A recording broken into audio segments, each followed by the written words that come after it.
Thank you for turning to page 121. Today we're going to talk about Rings of Elemental Command. I like these little guys. Elementals are a lot of fun. They play a big part in a lot of D&D campaigns. I know I've used a lot of them over the years.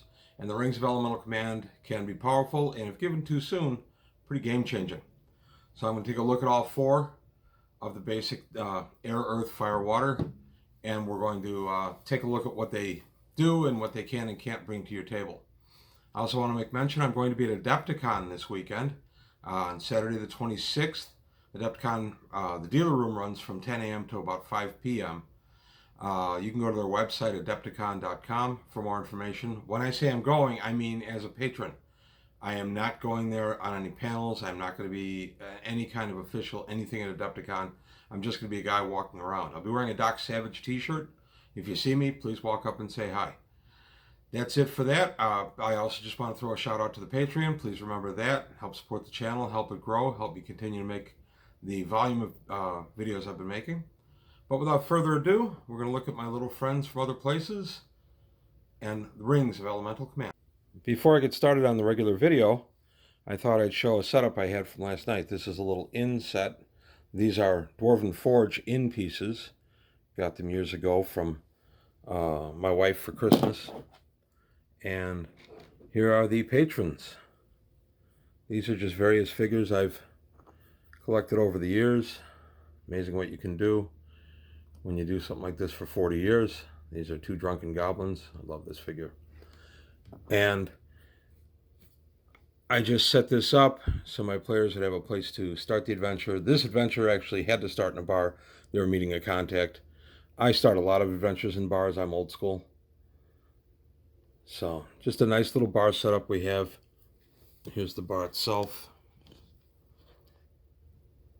The barmaid behind. There's a lot of nice figures you can get for bars these days. It wasn't so easy back in the early 80s. But because of that, I was able to acquire guys like this dude. Oops, my bard fell down. And then one other thing I wanted to show is I fixed up these a few years ago. These are just tables that I glued onto a clear base. I glued the food to it, as you can see, but the people are not glued in place. The people come off. So I just use these tables. A lot easier than taking all these little pieces up and down all the time. I just glued it together. I have 3 of these. And then I've got some chairs that I glued to clear bases so the figures would stay up and the chairs wouldn't fall over all the time. I have 4 of these, actually. I have 4 of these little glued up things. So that's it. Just thought you might want to take a look at that. And now on to the regularly scheduled video. My source book for today's video is going to be the Dungeon Master's Guide. First, another look at these big beauties. I like these guys. These are the big ones from WizKids. I only have these 2 so far. I haven't picked up air or earth yet, but I will. These are the elemental lords, but they're not really featuring in today's game. I just wanted to show them to you. Also wanted to show a very good hero click. That's Surtur of Thor Ragnarok fame. He also makes an excellent fire elemental, or some type of fire or a freet, something like that. So just a few figures I use in my game. And back to the subject at hand, which is the Rings of Elemental Command. So there, we go to page 129 of the Dungeon Master Guide. There's page 121. And on page 129, we see the listing for the Ring of Elemental Command. There are 4 types of these: air, earth, fire, and water. And those are considered primarily the 4 elements. I realize that there are others. Steel and wood can also be counted, but for today we're just going to go with the 4. And the rings have the following properties. All the rings have these properties, and then we'll go down to the specific ones for each individual ring. So they appear as nothing more than a lesser ring until certain conditions are met. That's up to the DM to set. When you get the powers, you get when you get the ring activated, you get the following powers. Elementals of the plane to which the ring is attuned. So if it was a ring of fire elemental command, then fire elemental. to which the ring is attuned cannot approach within 5 feet or attack the wearer. If the wearer desires, he or she may forego this protection and instead attempt to charm the elemental, save at -2. If the charm fails, however, the protection is lost and no further attempt at charming can be made. The secondary properties still function, so these properties still function. So then we go to number 2. Creatures other than normal elementals from the plane which the ring is attuned may attack at -1 on their to hit roll. The ring wearer takes -1 damage on each die of damage, makes saving throws against the attacks at +2, and all attacks made by the wearer of the ring are at +4 to hit and -4 in the elemental saving throw, and the wearer does +6 damage. That's total, not per die, but that's adjusted for any other bonuses like strength or magic weapon. Any weapon used by the ring wearer can hit elementals or elemental creatures, even if it's not magical. Big thing in AD&D. Needing a magic weapon, you have to have a +2 or better to hit an elemental. So just having this ring, you could pick up a flagon of ale and hit him in the face with it. The third power. The wearer of the ring is able to converse with the elementals or elemental creatures of the plane in which the ring is attuned. They will recognize that he or she wears the ring, so they're at least going to show a healthy respect to the wearer.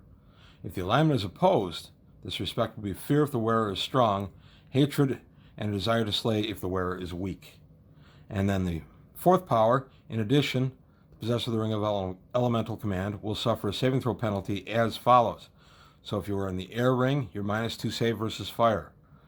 Earth ring, -2 save versus petrification. Fire, -2 save versus water or cold. And the water elemental ring, -2 save versus lightning or electricity. And only one power, whether major or minor, of a ring of elemental command can be used at one time. I'm going to get to that in a minute under the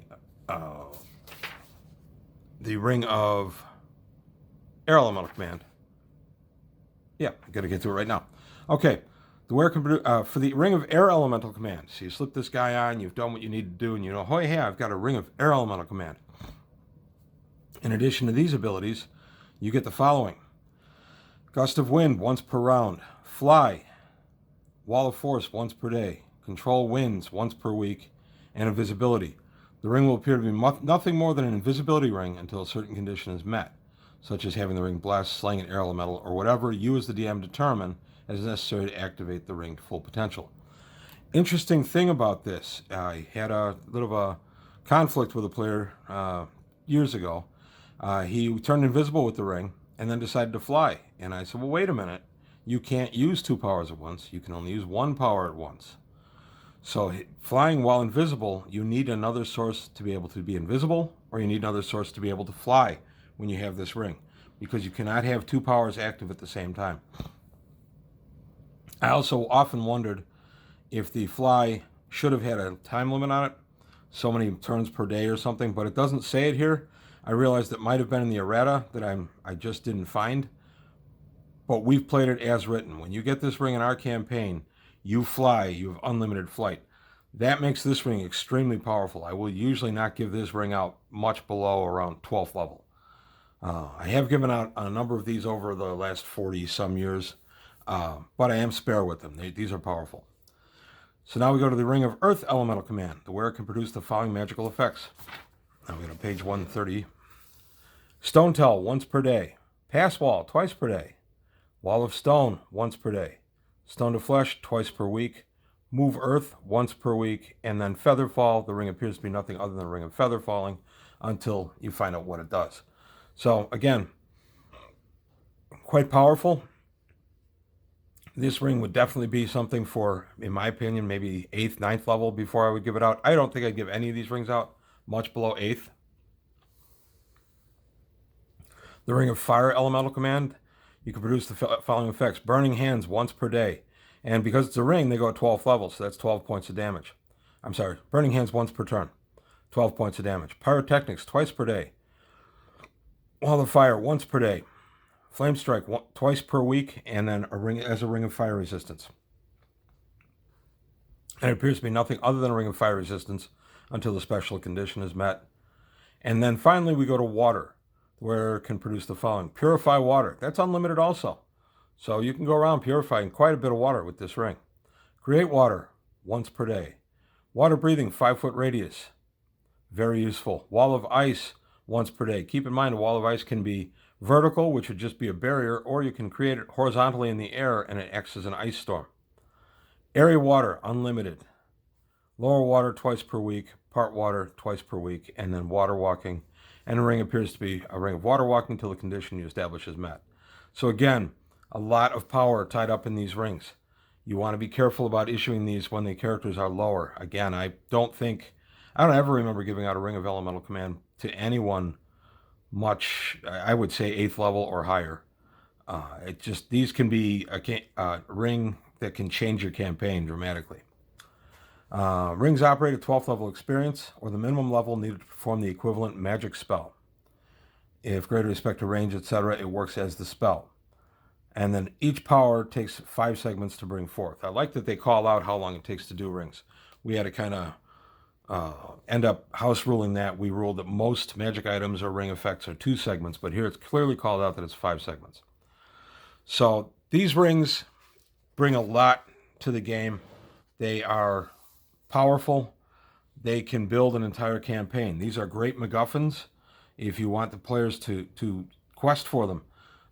Maybe get all 4 rings throughout the party, but in a quest that would take 2-3 levels of character progress before the campaign would be done.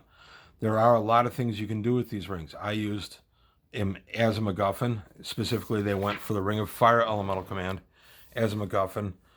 And the idea was that they were going to give it over to a mage of higher level, but the mage betrayed them, so they ended up keeping it. And one of the players actually got the Ring of Fire Elemental Command. So you can end up using these just as MacGuffins in your campaign, and maybe the players don't get possession of it, or you can use it for real, and they end up having the ring. You just have to remember, these are very, very powerful and would be tremendous game changers. If you gave them out to a 5th or 6th level magic user, for instance, I think you'd find very quickly that they would start being one of the more potent things at your table. So that's really all I've got to say about the Ring of Elemental Command. There are rings of Quasi-Elemental Command. Those came out in Tome of Magic. Those are also Encyclopedia Magica. These are also the Ring of Elemental Command are called out in Encyclopedia Magica. So just that you can get these from a couple of different sources. I love them. I recommend them. A couple other quick notes. Please remember the Patreon. I'm trying to grow and expand the channel, and for that I need your help, so please take a look. If you can help out, that'd be great. I'm also going to be at Adepticon on the 26th, which is a couple of days after the posting of this video. I'll be walking around wearing a Doc Savage shirt. I'm only going to be there as a spectator. It's at Adepticon in Schaumburg, Illinois. Just to type in Adepticon. I can put a link. I'll put a link below to Adepticon. It is a $10 fee to walk in and just be a spectator. That's new this year.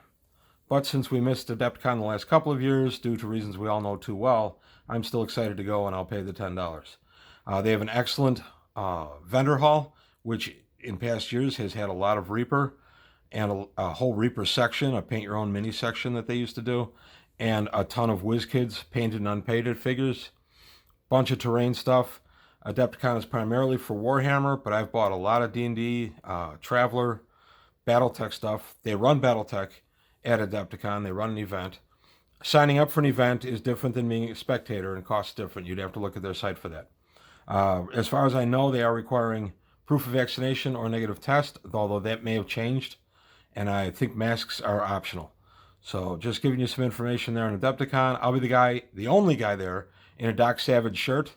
So if you see me, walk up and say hi. I'd be happy to meet you. And that's it. That's all I've got to say. So thanks for watching. Thanks for tuning in to page 121. And I'll see you next time.